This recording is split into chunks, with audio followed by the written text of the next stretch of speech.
Kwento sa sinehan, manonood si Pedro at Juan ng sine. Biglang may sumigaw sa likod. Sunog! Sunog!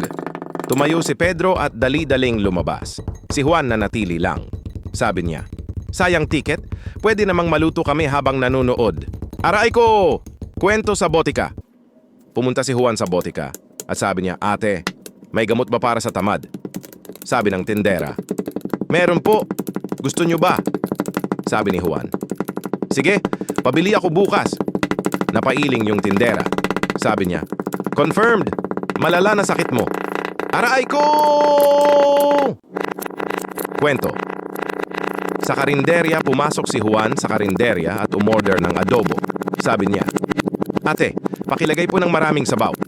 Pagbalik ng order, puno na nga ng sabaw. Pero isang piraso lang ang karne. Sabi ni Juan, ate, adobo ba? To o swimming pool? Aray ko!